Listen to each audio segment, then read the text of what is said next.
Moje ime je Štefan Pinter. Učil sem na Slovenski gimnaziji zgodovino, pa ruščino, pa filozofijo. In zdaj sem že dalj časa v pokoju in prav letos so me večkrat že povabili, da predavam o koroškem plebiscitu. Naslednjo soboto, torej danes v enem tednu, bo minilo 100 let od koroškega plebiscita. Ta datum je v zavesti Korošcev, naj so to nemško govoreči ali slovensko govoreči, zelo, zelo globoko zasidran. In ga praznujejo, eni ga praznujejo, drugi, bom rekel, se ga spomnijo tudi z bridkostjo, glede na to, kar je plebiscitu sledilo. Torej, on pravi, da je ta čas po prvi svetovni vojni na Koroškem bil eden izmed viškov nacionalizma v 20. stoletju. In da so odgovornost za to stopnjevanje strukturalnega in fizičnega nasilja sta nosili obe strani. Bil je čas besednega, verbalnega in telesnega nasilja, osvoboditve in zasedbe nacionalne nestrpnosti, vse do rasizma, agitacije, laži, alternativnih resnic, hujskanja, žalitev, poniževanja, euforije, vseennosti, denunciacij, junaštva, preganjanja in pregona, begunstva, talstva, ubijanja tudi, vsega, kar premorejo nacionalni konflikti. In dodaja, da je to bilo z obeh strani in v obe smeri. Če se kratko pogledamo, to je etnična podoba multinacionalne monarhije, ki je 1918. leta razpadla, in to so te slovenske kronovine, kjer je bilo potem vprašanje, kako se bodo zarisale nove meje. In pri tem je imela Koroška gotovo bila ključnega pomena, ker je tudi najbolj bila izpostavljena, torej Slovenci na Koroškem so bili najbolj izpostavljeni skozi vse 19. stoletje, odkar se je začelo nacionalno gibanje 1848, so bili najbolj izpostavljeni germanizaciji. In tu samo neke postavke, zakaj so bili v podrejenem položaju. Bili so socialno, kulturno, ekonomsko v podrejenem položaju, ker niso imeli tega kapitala. In tudi politično ni prišlo do te diferenciacije kot pri Nemcih. Oprli so se v glavnem na kmečko prebivalstvo in torej neka liberalna stranka se pri njih nažalost ni razvila. To, kar bo morda kdo rekel, da je prednost, da so imeli eno stranko, se je izkazalo, da je bilo to le obratna šibkost. Potem pa se je že v 19. stoletju začeli, torej, ko se je začelo narodno gibanje, je to zajelo morda polovico tistih, ki so govorili slovensko govoreči. In se je že zgodaj pojavi to, da so eni narodni Slovenci, narodno misleči Slovenci, in kdo pa so drugi, ki tudi govorijo, in to jih je bilo 90% v tem prostoru, in te so začeli poimenovati, Nemci so jih tako imenovali, Nemcem, prijazni Slovenci, Slovenci pa žal zelo so jih diskriminirali, Nemčurji, Nemškutarji, in iz tega potem že zgodaj pred Prvo svetovno vojno Vindišarji. To so Nemci pol razvijali naprej to idejo. In te, kar zdaj tukaj vidite, to se je zelo zgodaj začelo. Da recimo, da so te trditve bile predvsem v nemško-nacionalnih časopisih, da je slovansko prebivalstvo, poudarek slovansko, slovensko prebivalstvo na Koroškem, da nima značaja posebne narodnosti. Ampak da, čeprav govorijo slovensko, ali pa na tisto narečno obliko slovenščine, ki jo tako niti niso imenovali, da sodi v nemški kulturni krog. Jezik, staro ime za slovenščino je bila v nemščini Windisch. Ne, to ni bilo diskriminatorno, ni bilo pejorativno, to je bila neutralna oznaka skozi stoletja. Ampak tu zdaj dobila neko novo dinamiko in s tem začenjajo označevati nek jezik, ki da je pomešan z nemščino in se bistveno razlikuje od novo slovenščine, ki prihaja iz Kranjske in je ljudstvo ne razume. Sploh, da to nacionalno gibanje ni avtohtono, da prihaja od zunaj, predvsem seveda iz Kranjske. Ali da so Slovenci oziroma slovansko prebivalstvo, da je itak zadovoljno in da noče narodnih prepirov. In to vse prinašajo od zunaj slovenski duhovniki. Duhovniki so neslučajno pač v središču, ker je konzervativna usmeritev privedla do tega, da so igrali v Slovencih vodilno vlogo, ker je primanjkovalo laične inteligence. Nemška kultura, da je prinaša Slovencem samo prednosti in da germanizacija je nek naravn proces. No, če pa si pogledamo volitve, še ko je splošna volilna pravica se uveljavila oziroma enaka, ni še bila splošna, ampak enaka volilna pravica, potem vidite to, kar je tukaj v tej karirasti obliki, to so tiste občine in tisti okraji, kjer si je slovenska stranka 1907 dobila še absolutno večino. To je, se vidite, to je Rož, ne, malo veste, ne, če daleč, celo na Zilji, to je Rož, in vsa Podjuvna celo daleč gor.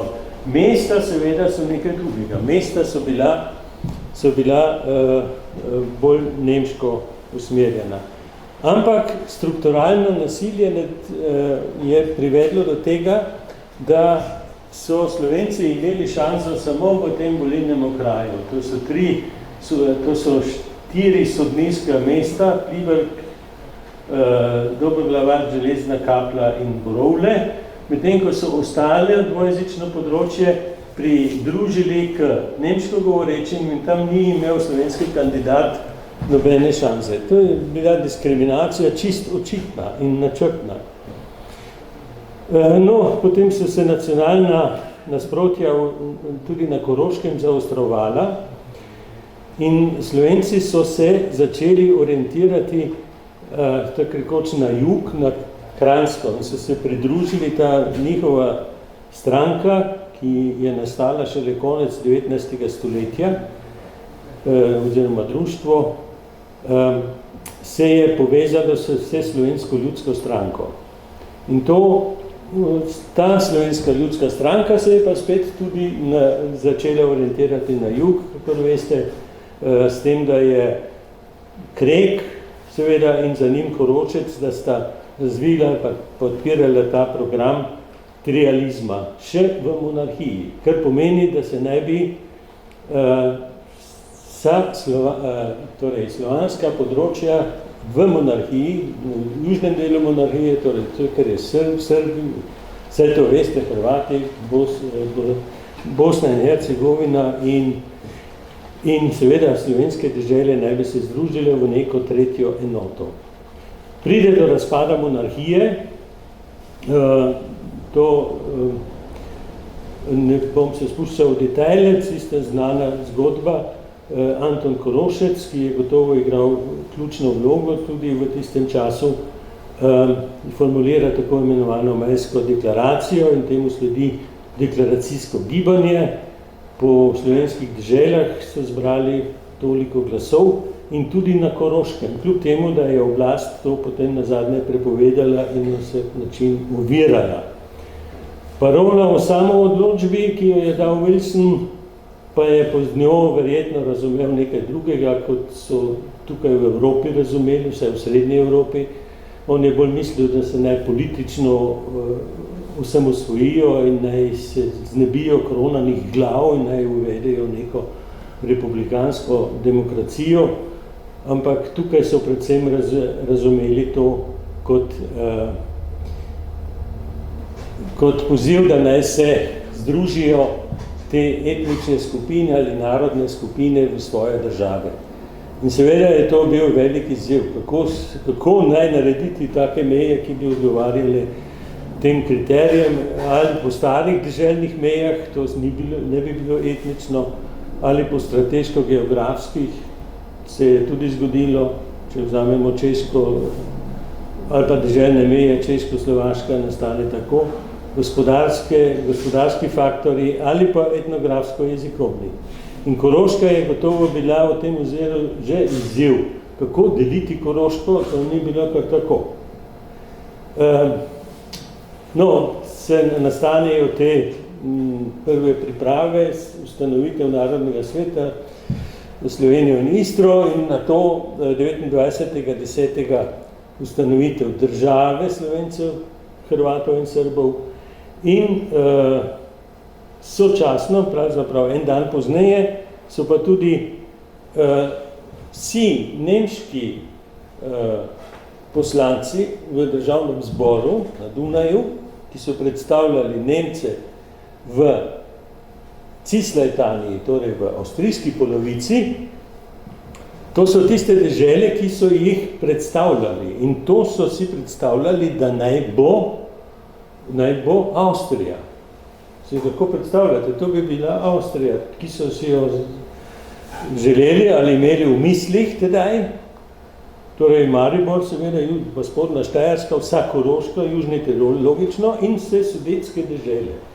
To naj bi bila Avstrija, 10 milijonov ljudi približno bi štela, in oni so predstavniki tega. Celo otoki bi bili sredi Češke in Moravske.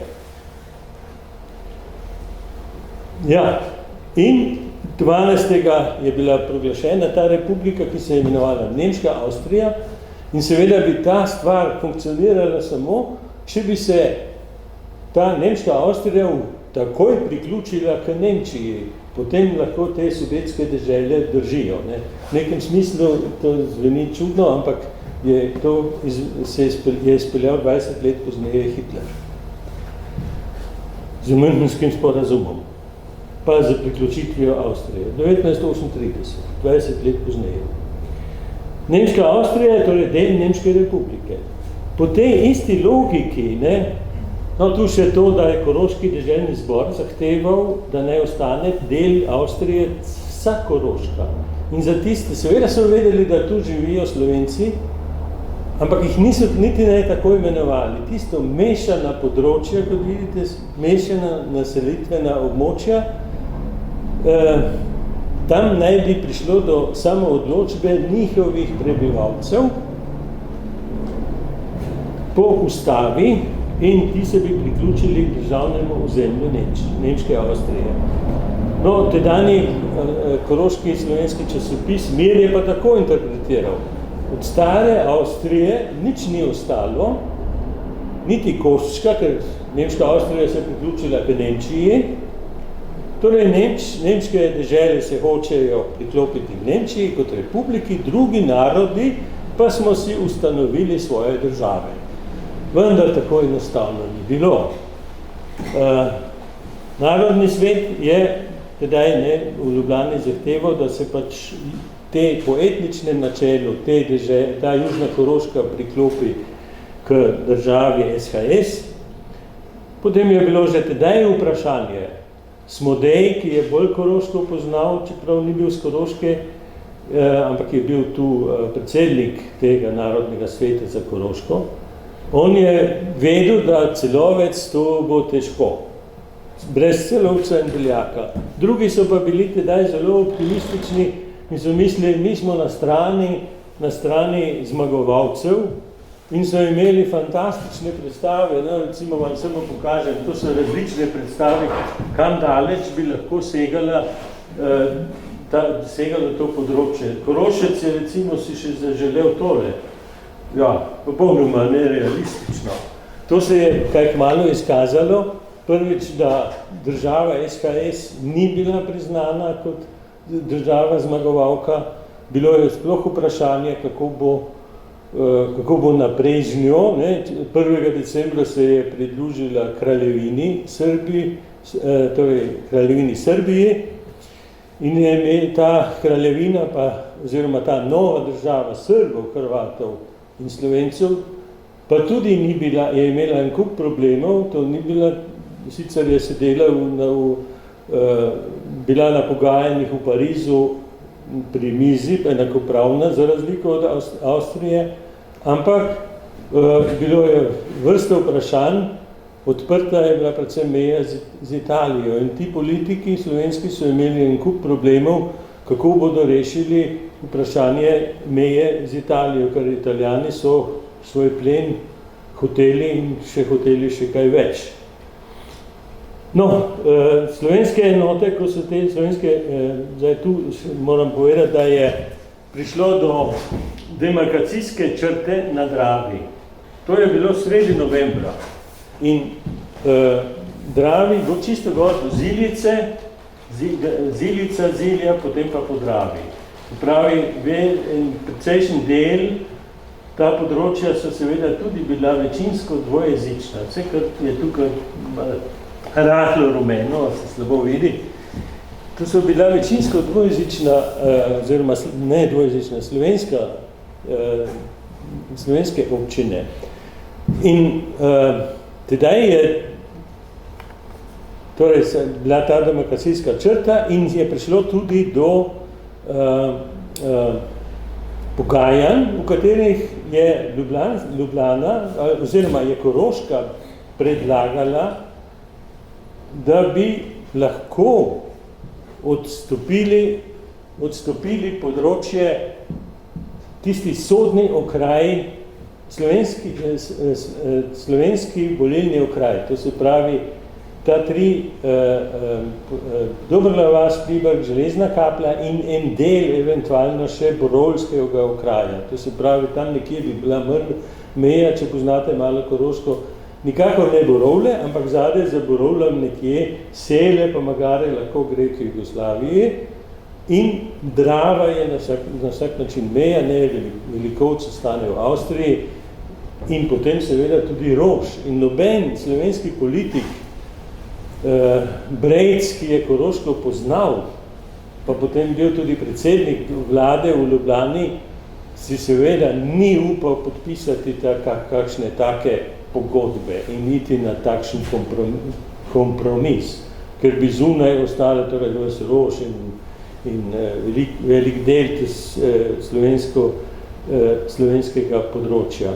No, potem so se razpletli boji, ki so privedli do nove demarkacijske črte in ves Roš je praktično, skoraj ves Roš so prevzeli Volkswehrovci, slovenski vojaki, kolikor jih je bilo, so se morali umakniti, to so bili večinoma prostovoljci. Ne smemo si predstavljati, da so to bile ne vem kako močne enote. Po tej črti, ta črta je potem veljala nekaj mesecev, do konca aprila in na tej konflikt je postala pozorna ta ameriška delegacija, ki jo je vodil Kulič in ki je raziskovala različne take krizne področja, ko je bilo vprašanje kako najti pravično mejo. In avstrijska stran je znala zelo spretno jo pridobiti zato, da naj raziskujejo tudi Koroško. Vodil jo je Miles, 4 člani so bili v njej in ti so v teh datumih, torej v tem tednu, sredi zime je bilo, sneg je tudi visoko ležal, so obiskali določene kraje na južnem Koroškem. Predvsem v tistem delu, ki je bil pod avstrijsko kontrolo, nekaj je tudi bilo pod slovensko oziroma jugoslovansko. Ampak večinoma pod avstrijsko in ta komisija je potem dala nek nasvet ameriškemu predsedniku, da je najbolj pravična meja na Karavankah.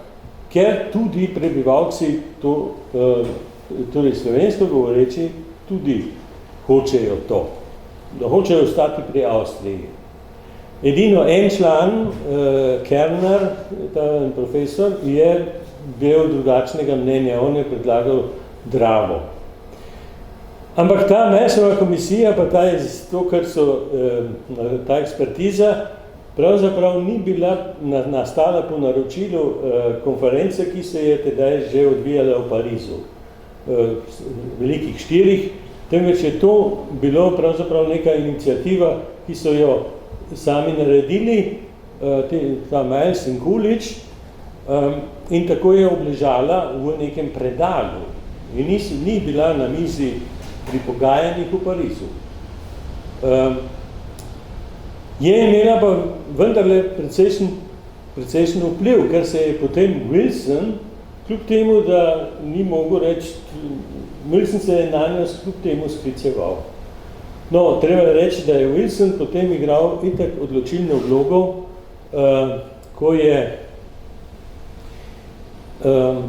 ko so odločili o plebiscitu. No, potem je prišlo do te vojaške akcije, ko je redna jugoslovanska vojska zasedla Koroško s Celovcem vred, ampak ne Ziljo, to je tudi zanimivo, Ziljo zato ne, ker je Italija se tam pojavila tudi vojaško. Vse tja gor do Šutvida, pa celo s Celovca so se potem umaknili. To je zasedla redna vojska, ampak od kocke, kaj se bo zgodilo s Koroške, so pa že zdavnaj padle. Ta vojaška akcija, ki so jo startali Slovenci, pa potem pogoreli in na to jugoslovanska vojska pride, ta je bila, precej je bilo nekih žrtev, ampak v samem razpletu zato ni več imela kakega večjega vpliva. Kvečemo to, da so potem še to področje razdelili.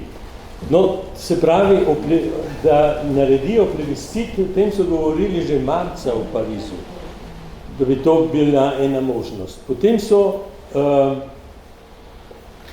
to je istočasno se zgodilo, neko je jugoslovanska vojska, predno je nastopila, je prišlo v Parizu že do tega sklepa, da naj bo tu plebiscit. Morali so prepričati Wilsona, da je to treba narediti. Wilson je bil zato, da je Mejana Karavanka. Je rekel, jaz imam eksperte. Je kazal na Milesovo poročilo. Potem so vendarle našli, tega so se pa Slovenci seveda ustrašili. Plebiscit, če ga naredijo v tem, kar so prvotno zahtevali, celo odpeljak, pa tako naprej, je že stvar jasna. Je jasno, kdo bo zmagal, to je seveda.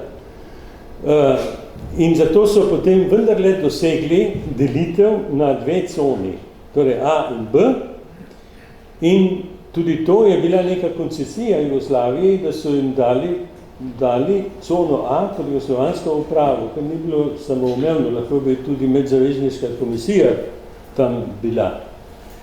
Potem je bila podpisana Saint-Germainska pogodba, no to je toliko tudi prav zanimivo in dobro vedeti, ni bilo priključitve k Nemčiji, tudi ime Deutsch Österreich je bilo prepovedano in manjšinsko-varstvena določila so bila sprejeta. Čeprav tista Saint-Germainska pogodba, pa vse te manjšinsko-varstvene zadeve, ki so jih v Parizu sklenili, niso dosti kaj veljale. Pravzaprav je šlo za to, kako bi te manjšine, ki jih je bilo potem v srednji Evropi polno, nič koliko, v vsaki državi, kako bi jih pomale asimilirali na miren in civiliziran način. To je cilj bil. No, če pogledate na žrtve, je tudi vsekakor zanimivo, da na avstrijski strani jih je bilo kar nekaj več kot na jugoslovanski strani in med njimi je zanimivo tudi to, da je bilo 9 Korošcev na slovenski strani. No, zdaj se nekdo, ki to prebere, se mora reči, no ja, tako čudno hrabro se pa koroški Slovenci niso odrezali. Ampak moramo vedeti, da se je vojna končala, veseli so bili, da so preživeli in torej, iniciativa je bila, vendarle je prihajala iz centra, iz Ljubljane. Iz katerega časa so te podatki? To je za ta čas vsi ti konflikti vojaški. 18. od novembra pa do junija 1919. To je, ja, 6-7. Ja, tako, ja. No, to je A in B se bolj slabo vidi. B je pravzaprav celovec z okolico, A je pa to področje, ki je vključevalo torej Rož pod Junom, pa Gure in meja je šla skozi Vrbsko jezero in tik pred Celovcem, če se not peljete, je majhna rečica, tam bi bila meja tik pred Celovcem in po tem potoku, ki se potem izliva v Krko, bi šlo dol naprej.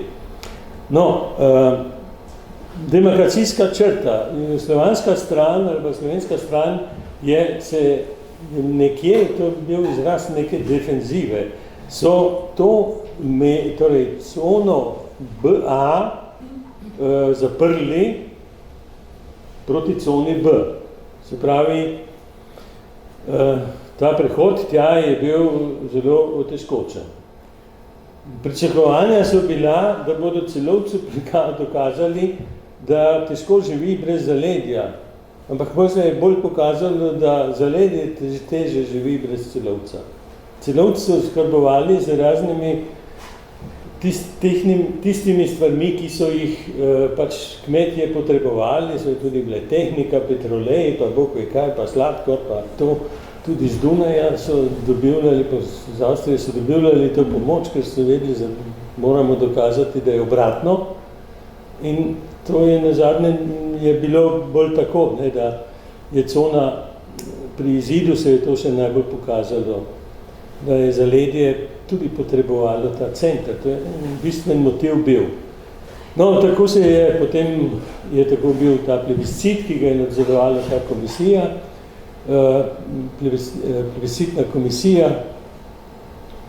in rezultat, kot veste, je bil približno 60% za Avstrijo, 40% za Jugoslavijo, čeprav je po ljudskim štetju, po štetju pogovornega jezika, moramo reči, občevalnega jezika, kot ga imenuje, Umgangssprache, 1910 v tem področju, cone A, živelo 70% slovensko govorečega prebivalstva. Ampak v tem je treba nujno došteti, slovensko govorečega je bilo veliko več. Je bilo gotovo 90%, 85%. Seveda samo mesta bila bolj nemško govoreča ali pa dvojezična. Mesta pa niso bila tako velika. Borovle, Pribelj, Železna Kapla, Velikovec, seveda. No, tu v tem področju na južni strani je bila, ali pa južno od Drave je bila čist rahla večina za Jugoslavijo, 51% skoraj. Najbolj izrazito je pa bila večina za Avstrijo severno od Drave, Velikovc in tistem področju. No, če zdaj to pogledamo, plebiscitno propagando, to bomo preskočili. Za Avstrijo letaki so bili skoraj večinoma v obeh jezikih. Jaz sem podedoval od nekega uradnika, nekega železničarja, ki je bil iz Ljubljane tukaj na tej bistriški postaji in njegova hčerka on je načrtno zbiral ves material, kar mu je poslal v roke in njegova hčerka je mi enkrat pred svojo smrtjo izročila te stvari zelo zanimive. Imamo originale teh letakov in to je bilo vse, skoraj vsi so dvojezični, ker se vedeli, morajo prepričati Slovence, slovensko govoreče ljudi in jih nahecati. Reči, da imajo vse pravice bojo obdržali, Koroška deželna zavest, Koroška je domovina že tisoč in več let slovensko in nemško govorečih prebivalcev. Nikjer se ne pojavi ime Vindiš, vsi lepo govorijo Slovenci, slovensko govoreči. Kranci, to so tisti zunanji, te stare predsodke, ki so gotovo tudi bile, so gojili proti Srbom pa itak še veliko bolj ostre, celo rasistične. No, to je en primer, ne, z te propagande, pa karavanke so ločnica med kulturo in nekulturo, Evropo in Balkanom. No, velja pripomniti, da 41. leta, ko so zasedli nacisti Gorenjsko, so pa potem koroški etnografi, Grabar je bil eden od teh, so naenkrat odkrili, da se Gorenjci sploh ne razlikujejo tako od Korošcev, da so pravzaprav tudi v resnici kulturno gledano Nemci, tako kot so za koroške Slovence skozi trdili. Prostorsko zaključena celota, kar je seveda tudi neka resnica, ne. Jugoslavija je pa take, Jugoslavija je zadolžena, kmetom se bo slabo pisalo, ne bojo konkurenčni, učiti se bojo morali srbščine in ne slovenščine, celo so trdili, da bo slovenščina preživela na Koroškem in v Sloveniji oziroma Jugoslaviji, ne, Slovenije tedaj v tem smislu ni bilo. Pa seveda, Jugoslavija je monarhija, zelo militaristična, vojaška služba, brezkončni spopadi, ki na jugu se bojo morali boriti. In na Koroškem je imela veliko vpliv socialna demokracija, ki je bila pa v okviru nemške socialne demokracije, ni bila del jugoslovanske socialne demokracije. Zato je tudi vsa volilna propaganda, torej v glavnem so seveda tudi se naslavljali na Slovence tudi v slovenščini, ampak vendarle je bila socialdemokracija popolnoma na strani Avstrije. To so še tiste nekatere parole, socialna, narodna, verska, politična nasprotja, vojna z Italijo grozi. In ta argument je seveda zelo zalegel, da južno-koroški kmetje bodo izgubili svoje naravno tržišče v Celovcu in Beljaku in v Jugoslaviji ne bodo konkurenčni. To se je potem izkazalo, da je mnoge prepričalo. Ja, znotraj katoliške cerkve je pa pravzaprav prišlo tudi do nekega razkola. Slovenski duhovniki so v veliki večini bili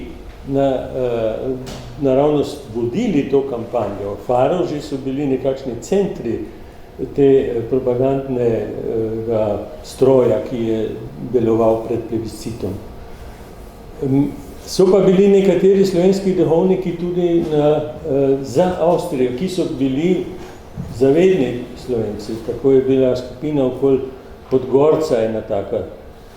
No, vidite, to so plakat, ki je dvojezičen, ali tudi to, tu so navedeni vsi mogoči argumenti. In seveda ta obljuba 28.9., da bodo varovali jezikovne in narodne pravice koroških Slovencev zdaj in za vse čase. Slavnostna izjava. Pa Saint-Germainska pogodba jih ščiti in se odločajo ne o jeziku ali narodni pripadnosti, temveč se odločajo, v kateri državi hočejo. To je ta izjava. No, med drugim tu piše, da bodo lahko naš ljubi materni jezik govorili, Slovenci bomo ostali in tako naprej. Tudi to. Zeleni listi so bili za Avstrijo, torej bomo glasovali zeleno, spet dvojezično. To je pa napisano v rožanskem narečju, kjer poveličuje nemško kulturo. Menda je to nek, ja, kdo je napisal točno, zdaj ne vemo. Zdaj pa poglejmo, kako je propaganda za Jugoslavijo izgledala Čisto v spredju in res centralno je ugotovitev narodne pravice koroških Slovencev bodo zagotovljene samo v Jugoslaviji. In torej to je daleč najbolj pomemben argument bil. Potem pa sledijo še nekateri drugi, recimo, da bo Avstrija itak enkrat prišla k Nemčiji, kdaj je sicer to za enkrat bilo odločeno, ampak če pogledamo malo naprej, 20 let se je to uresničilo, ni bilo napačna napoved, da je Avstrija gospodarsko propadla država, finančni zlom grozi, državljanska vojna, tedaj se grozili, da bo na Dunaju prišli do rdeče revolucije, ker je bilo seveda tudi res nemirno novembra, decembra 1918. Kmetom so pa obljubljali zemljo veleposestnikov. Veleposestnikov je pa tu na Južnem Koroškem kar nekaj in to so kmetom obljubili, da bodo to posest nekako razdelili med nje. In ravno kako pridobiti tiste, ki so jih prej diskriminirali, skoraj rekli Nemčuri pa skoraj izdajalci in to, kako te pridobiti, ker za te je šlo. To pa ni bilo ravno posrečeno. Ne. So sicer so bile taki plakati, ampak na istem plakatu se celo vidi, da so jim grozili. Mi vemo, kdo ste. To pa ni prikupno bilo. No, to so te glavne zapovedi za Slovence, ki pa se, če točneje preberemo, se veliko točk, pa veliko teh zapovedi zadeva ravno zvestobo k narodu, k jeziku in tako naprej.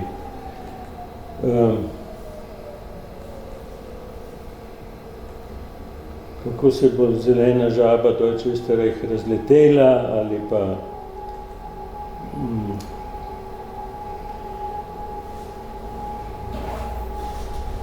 še bolj detaljirane 10 zapovedi, koroški otroci. Zdaj seveda nimamo časa, pa tudi ne morete prebrati vsega tega, ampak samo da je za ilustracijo. In redek primer, da je v nemščini en plakat, en letak, ali pa ta, ki se je eden redkih, ki se naslavlja na delavce. In tu spodaj v zadnjem odstavku pa je tista obljuba, da bodo kmetje dobili veleposestniško zemljo. To pa piše srbski brat slovenskim bratom na Koroškem. No. Ali hočete pod Preise, no, pod Pruse, ne.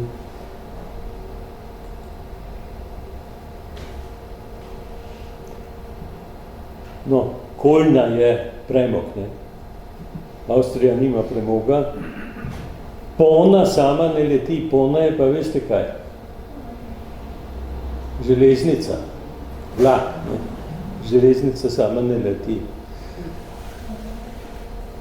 No, so veliko, tako na nemški strani kot na avstrijski, na slovenski strani so uporabljali včasih narečne formulacije. Eni in oni, ker je to pač ljudem bolj šlo v uho, ne.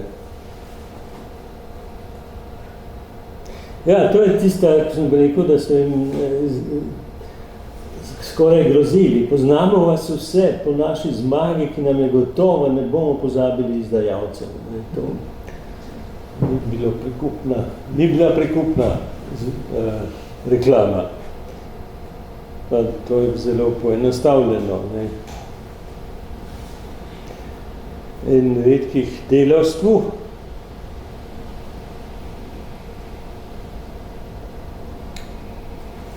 Kdo pa je delal te plakate za Slovence? Je to iz Kranjske direktive? Ja, jaz o tem žal ne vem točno, kako centralno je to bilo organizirano. Na avstrijski strani je bilo, s tem se ukvarjal Kärntner Heimatdienst, v katerem so bile tedaj vse stranke. In zelo glasni, pozneje, torej, ti ljudje so bili potem vidni člani nacistične stranke, Hans Steinacher, ali pa še veliko bolj pa Maja Kajbič. Hans Steinacher velja za ustanovitelje skoraj Heimatinsta in ki je vodil to reklamo.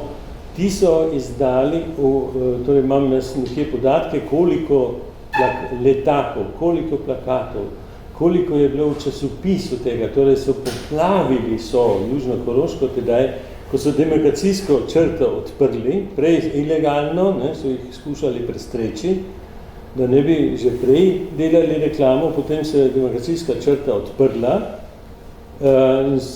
in pod nadzorstvom te komisije so lahko delali reklamo za ene in one. Ne? In so to tako pričajo ljudje, ki so to doživeli, da je bilo, so ceste bile polne, pa vsako noč so plakatirali kje za ene in one. No, če zdaj pogledamo, kako bi analizirali. Ne? V zgodovinopisju je, medtem ni razlike med slovenskim ali avstrijskim ali katerim zgodovinopisem, da je približno 12,000 koroških Slovencev glasovalo za Avstrijo. To je pa zmeraj tako računano, da so to tisti, ki so bili pri uradnem štetju, ki so se izjavili, da so Slovenci. Vemo pa, da jih je bilo v resnici slovensko govorečih več.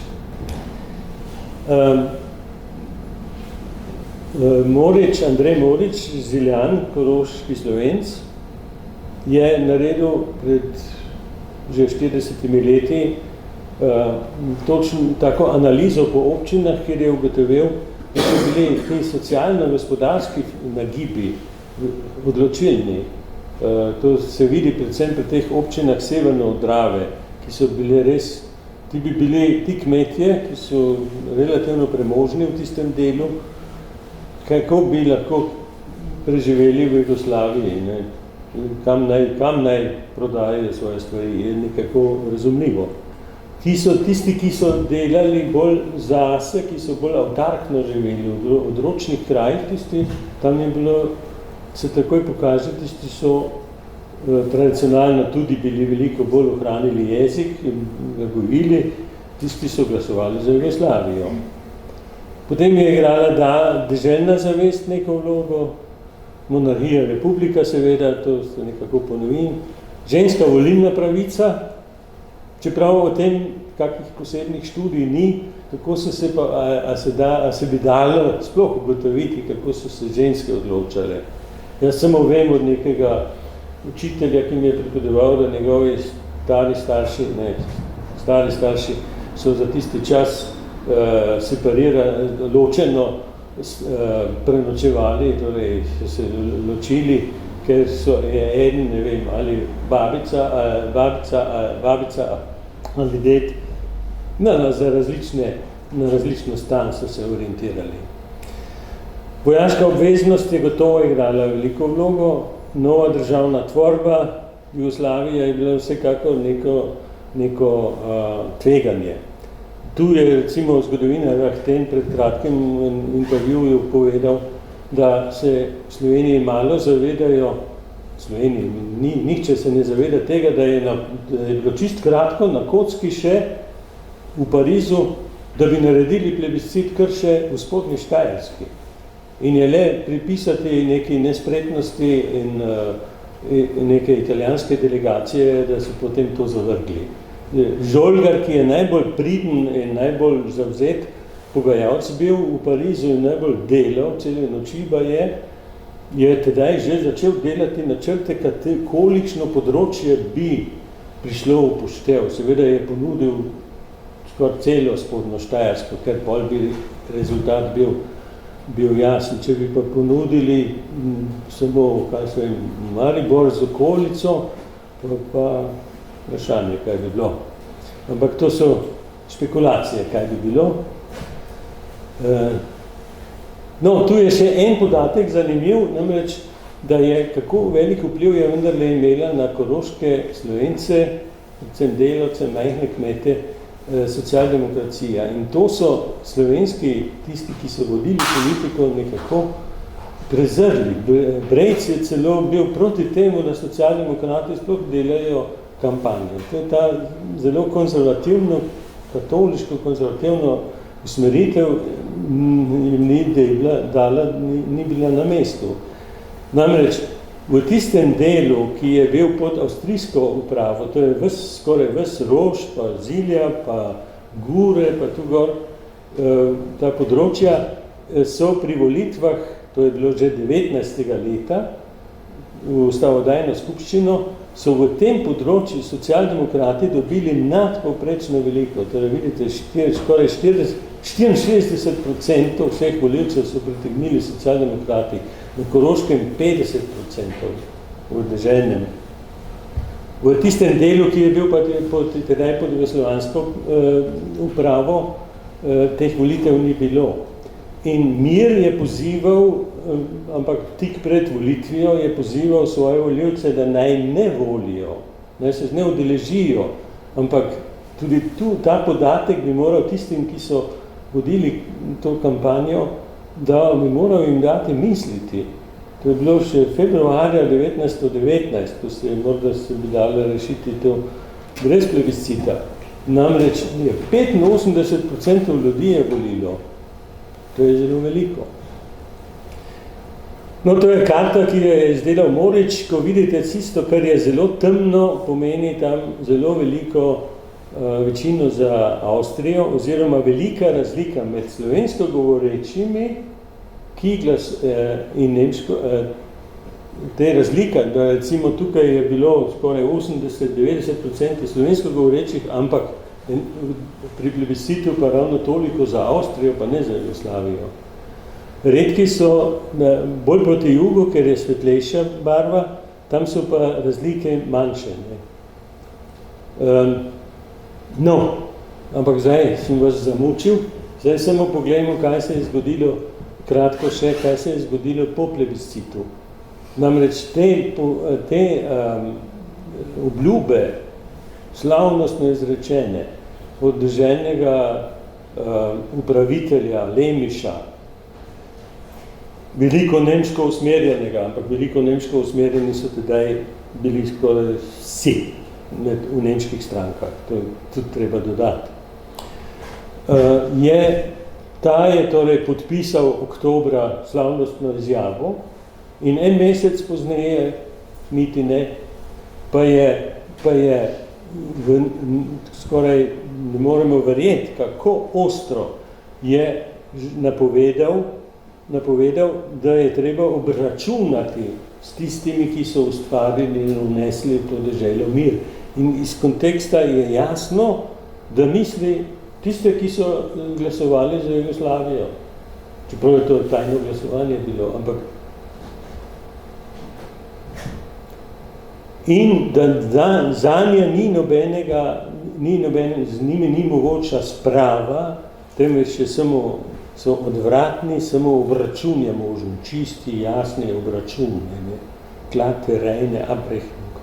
In potem je treba prt na mizi raztrgati. Tako. Potem je pa par dni pozneje je pa to napovedal, isti Lemiš, da je treba te zapeljance pripeljati nazaj k Koroški, pa k Koroštvu, čudni pojem, ne? In da imamo za to časa eno generacijo pravi in da morajo vsi pomagati. Ne gre samo za to, da bi šola to upravila, tudi cerkev mora pomagati, nemška kultura, koroška, tista Gemütlichkeit, naj bi tudi pomagala. V eni generaciji naj bi bilo to urejeno.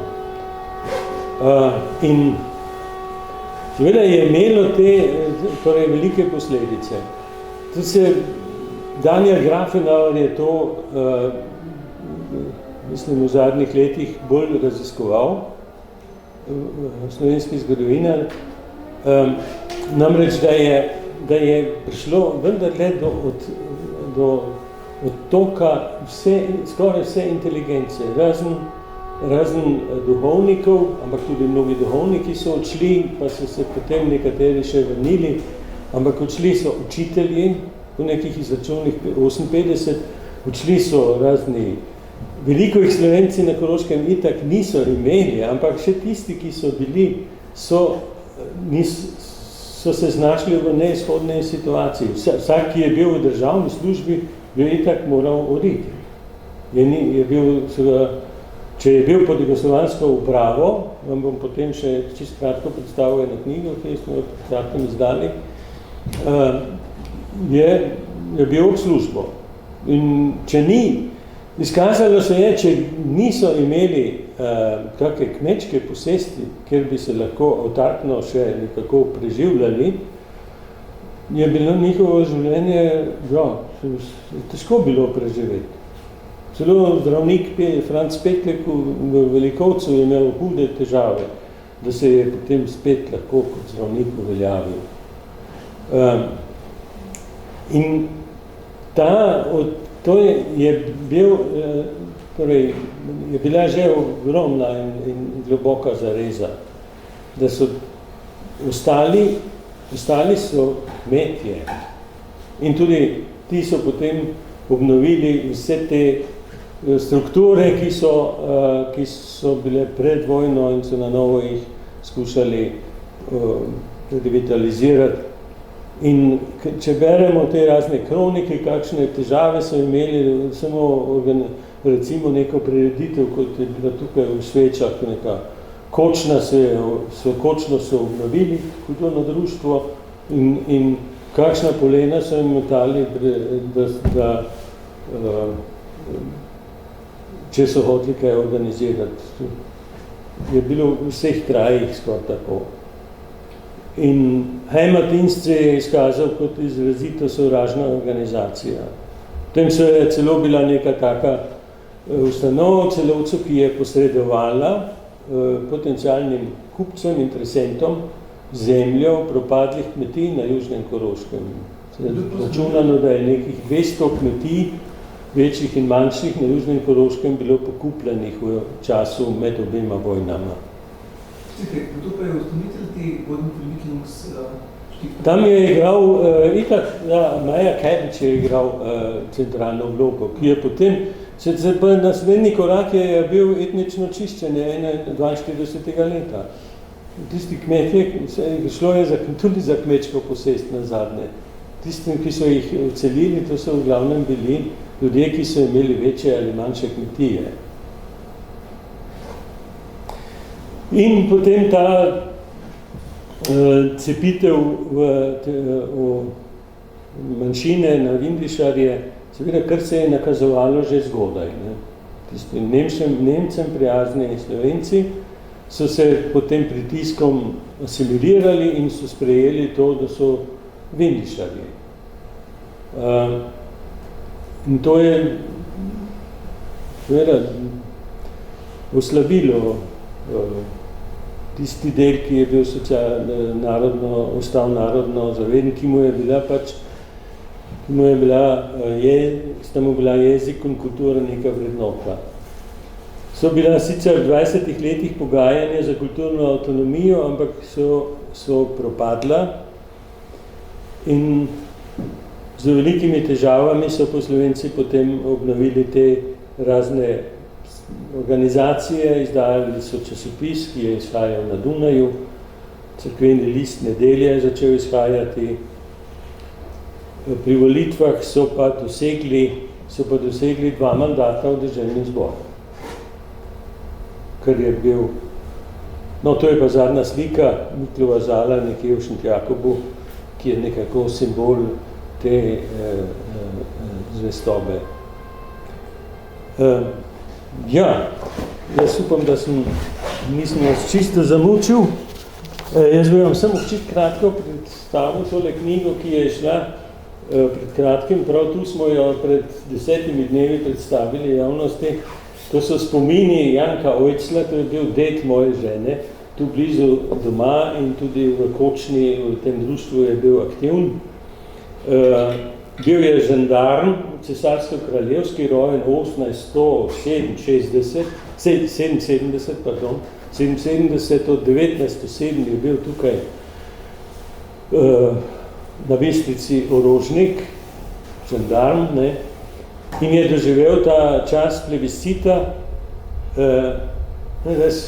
moram to povedati, ne, čas plebiscita,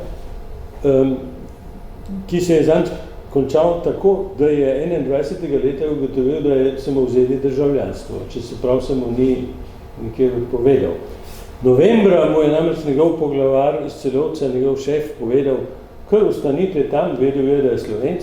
Slovenci ne ostanejo tam, kjer so in ne delajo tam naprej in so rekli, tam je zdaj Jugoslavija, ne, mu je rekel. No, jo tako je naredil, ampak potem je moral, ko so bili ti boji, je moral zbežati, dvakrat je bežal in je pač služil naprej kot orožnik pod jugoslovansko upravo. In po plebiscitu je pa atmosfera v kraju tu bila tako napeta, to mnogi opisujejo, da je on je imel med tem, jer se je tu poročal, je imel 5 otrok, sta imela ženo 5 otrok, žena je tukaj ostala, ker je podeljevala eno majhno kmetijo, to je bila rešitev, ker službe on ni več imel. In on se je odločil, da gre za nekaj časa v Jugoslavijo, da se bodo stvari pomirile. In potem je ugotovil, da so mu, ko se je vrnil kmalu, so mu rekli, čez 6 tednov se mora zginiti. Potem je zahteval, na podlagi katerega zakona naj zapustim. Jaz ja nisem zaprosil za jugoslovansko državljanstvo. To so nekateri potem naredili, recimo učitelji, ki so odšli, so pač si dali staviti v Celovcu, da nimajo danje dela in so šli v Slovenijo in tam so dobili, najbolj so dobili, ne vem, če vsi, neko zaposlitev pač. In so zaprosili tam za državljanstvo in so ga dobili. On pa zato ni zaprosil, on se ni optiral za Jugoslavijo, Seveč se je vrnil čez 4 mesece in potem je 4 leta tistega šefa svojega je kar naprej obiskoval, vsak, ker je prišel v Celovc in mu je rekel, ste mi rekli, da ne ostanem. No, in zakaj zdaj nimam državljanstva? In tam je živel čist, ga že ven metal v svojem uradu. In nazadnje je vendarle s pomočjo državnega zborskega poslanca Poljanca dosegel, da so mu imenovali tisti zakon, na podlagi katerega je izgubil državljanstvo. Naj bi izgubil, ne. In ta zakon je bil iz leta 1832, iz Metternichove dobe. Tam so nekaj našli, da je tam nekaj zapisano. Ampak tudi v tistem zakonu, tisti zakon niso prav interpretirali, ker tam tudi piše, da otroci na noben način ne izgubijo državljanstva. On je pa tudi njegovi otroci so, Janko Vojcenovi otroci, so izgubili državljanstvo. In so morali vsako leto na novo zaprositi, da so smeli bivati tu. Seveda ni imel, živeli so od te kmetije, pa od čebelarstva, pa tako. Prej je bil pa ogleden gospod, ne, v cesarsko-kraljevski dobi. Ne. Edina pozitivna stvar, kot se včasih zgodi, ne, imel je 3 sinove, rojeni so bili še pred Prvo svetovno vojno ali pa med Prvo svetovno vojno in v času nacizma so veljali kot wer unwürdig, to se pravi, niso vredni, da služijo nemškemu rajhu in jih niso upoklicali. In so jih upoklicali šele potem, ko jim je že pošteno tekla voda v grlu oktobra 1944. No, pa ni treba bilo več iti daleč v Rusijo, ampak so ostali tu bliže nekje in so vsi 3 lepo preživeli, hvala Bogu, a ne. To takšna so taka zgodovinski obrati. Ja, to knjigo, on je spomine napisal pred več kot 50 leti, ko je bil že skoraj 90 let in šele zdaj so nekje se obležali, jaz jih bi spravil na računalnik in potem je vnuk jih prevedel v nemščino, njegov vnuk, ki živi na Dunaju in zdaj njegova ideja je bila, dajmo jo to za 100-letnico, izdajmo eno knjižico in tako je ta nastala. Če je veliko zanimanje, bom imel problem.